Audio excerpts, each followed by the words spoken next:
గ్రామాలలో నిర్వహించే సామాజిక తనిఖీకి ఫీల్డ్ అసిస్టెంట్లు, పంచాయతీ కార్యదర్శులు సహకరించాలని, సామాజిక తనిఖీ బృందానికి అడిగిన రికార్డులు ఇవ్వాలని ఏపీఓ రాజకుమార్ అన్నారు.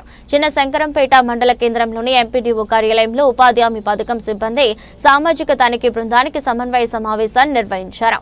అనంతరం ఉపాధి హామీ ఏపీఓ రాజకుమార్ మాట్లాడుతూ 2023-24 సంవత్సరంలో జరిగిన ఉపాధి హామీ పనులకు సంబంధించి సామాజిక తనిఖీ బృందం గ్రామాలలో తనిఖీ చేయడం జరుగుతుందని, తనిఖీల్లో భాగంగా గ్రామాలలో నిర్వహించిన పనులను పరిశీలిస్తూ లబ్ధిదారుల ఇంటికి వెళ్లి వారి సమాచారం సేకరించడం జరిగిందన్నారు.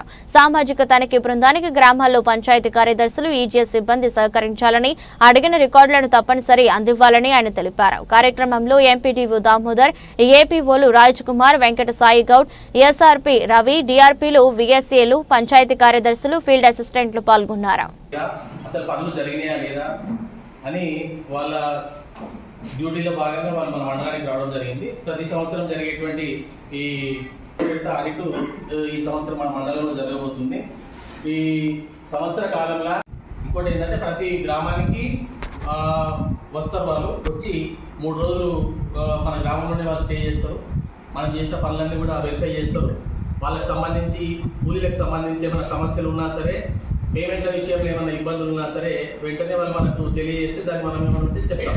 తర్వాత ఇంకెవరికన్నా పనులు కనిపించలేదా, ఇష్యూస్ ఏమున్నా సరే వాళ్ళందరూ కూడా డోర్ టు డోర్ విజిట్ చేసినప్పుడు మన దృష్టికి తీసుకురావడం జరుగుతుంది. ఈ సోషల్ యాక్ట్ అయిపోయేలోపు వాళ్ళకి వెంటనే మనం ఆ సమస్యలన్నీ కూడా పరిష్కారం చేసేయాలి. ఒకవేళ చేయలేము చేయలేమను. కొంతమంది ఏమంటారు డబ్బులు రాలేదు అనే విషయం ఎక్కువ కంప్లైంట్ వచ్చేది ఏంటంటే మన గ్రామం పోగానే ఎవరో బయట కొత్త వ్యక్తులు వస్తే ఏమంటారు, ఫస్ట్ పైసలు రాలేదు అంటారు. అప్పుడు ఎట్లా మనం ఓపెన్ చేసే వాళ్ళకు డబ్బులు ఎప్పుడు వచ్చినాయి అనేటువంటి క్లియర్గా వివరాలు మన దగ్గర ఆల్రెడీ ఎన్ఐసి వచ్చిన తర్వాత జన్మన్ యాప్ టోటల్ కాబట్టి ప్రతి విషయం కూడా మనం వాళ్ళకి చెప్పేస్తాం. దాంట్లో ఎలాంటి ఇబ్బంది లేదు. ఒకవేళ ఇన్ కేసు ఏదైనా సమస్య ఉంటే దానికి ఆ సమస్యకు సంబంధించి వాళ్ళకు వివరాలు ఇవ్వడం జరుగుతుంది. ప్లస్ ఇంకోటి ఏంటంటే ఇప్పుడు మనకు ఈ సార్ చెప్పింది కాబట్టి ఈ ఎలక్షన్ కోడ్ ఉండడం వల్ల మనకు ఎలాంటి గ్రామ సభలు కానీ ఈ మండలు ఇది కానీ అంతా కూడా ఇన్ హౌస్లో జరుగుతుంది. ఆ ఇన్ హౌస్లో జరిగినప్పుడు ఎవరైనా ఉంటే కూడా మనం రాసుకోవచ్చు, తీసుకోవచ్చు. దాంట్లో ఎలాంటి ఇబ్బంది లేదు. వాళ్ళు మన దగ్గర పనిచేసేటువంటి కూలీలు అందరి ఇళ్ళకు వాళ్ళు పోవడం జరుగుతుంది. డోర్ టు డోర్ విజిట్ చేస్తారు. విఎస్ఏలు ఉంటారు, డిఆర్ ఉంటారు కాబట్టి ఆ డోర్ టు డోర్ విజిట్ చేసినప్పుడు వాళ్ళ దగ్గర ఉన్నటువంటి వాళ్ళ వివరాలు, డబ్బులు వచ్చినాయా, ఏంది, వాళ్ళ జాబ్ కార్డ్ అప్డేషన్ ఉందా లేదా అనేటువంటిది ఇస్తారు. మీ గ్రామ పంచాయతీకి వచ్చినప్పుడు మనం చూపించాల్సినటువంటి రిజిస్టర్లు, ఆ తర్వాత ఈ రోజ్గార్ దివస్ రిజిస్టర్ కానీ, 7 రిజిస్టర్స్ కానీ, ప్లస్ జాబ్ కార్డు అప్డేషన్ కానీ, తర్వాత ఈ సిటిజన్ చార్టర్ కానీ, అట్లాంటి ఏవైతే మనం అనుకున్నామో మొన్నటి వరకు అనుకున్న రిజిస్టర్లు అన్నీ కూడా వెరిఫై చేస్తాం. దాంట్లో మనం ఇప్పుడు అప్డేట్ చేసేది ఏం లేదు. ఏది ఉంటే యాజ్ గా దాని ప్రకారంగా మనం వాళ్ళకు చూపించాలి. చేయకపోతే చేయాలి. వాళ్ళు ఏ లోపల మనం గ్రామ సభ అయిపోయే లోపల మనం అది క్లియర్ చేసుకొని ఓకే చేసుకుంటే మనకు రాదు. దీంట్లో వాళ్ళు రాసే ప్రతి పాయింట్ కూడా మనకు డైరెక్ట్ ఆన్లైన్ ఎంట్రీ అవుతుంది. ఇప్పుడు వెంకట సాయి చెప్పినట్టు ఆన్లైన్ ఎంట్రీ అవుతుంది. మన మీద వచ్చే ప్రతి అభియోగం, అది ఏం పాయింట్ లేకుండా కూడా ఆల్రెడీ మేము మొన్న లాస్ట్ మినిట్ ఆడిట్ మొన్న సంతకాలు పెట్టాం. ప్రతి పాయింట్ కూడా మనం జవాబు రాయాల్సి ఉంటుంది కాబట్టి కొంచెం జాగ్రత్తగా అన్ని కూడా క్లియర్ చేసుకుంటే మనకు ఎలాంటి ఇబ్బందులు రావు. మ్యాక్సిమం మన దగ్గర డాక్యుమెంటేషన్ పరంగా ఎలాంటి ఇబ్బందులు అనేటువంటి 99% ఉండవు. ఇన్ కేసు ఏదైనా జరిగితే, పొరపాట్లు ఏదైనా జరిగితే కూడా వాళ్ళు దాన్ని రెక్టిఫై చేసుకుని మనం గ్రామంకి పంపించినప్పుడు పంపించాల్సి ఉంటుంది. అయితే ఇంకొకటి ఏంటంటే ప్రతి వర్క్ సైట్ మనం పోయి చూపించాలి. మీరు వీళ్ళు సెక్రటరీలు ఏదైనా పని ఉంటే ఫీల్డ్ అసిస్టెంట్ ఉంచాలి. నేను రాను అంటే కుదరదు. నేను ఆల్రెడీ మన గత మీటింగ్లో కూడా నేను చెప్పాను, ప్రతి గ్రామ పంచాయతీలో ఉన్నటువంటి జరిగిన వర్కులు 3, 4, 5, 6 అంతకంటే ఎక్కువ జరిగింది. 5-6 వర్కులు మనం అక్కడ వెళ్ళి బిఫోరే చూపించాలి.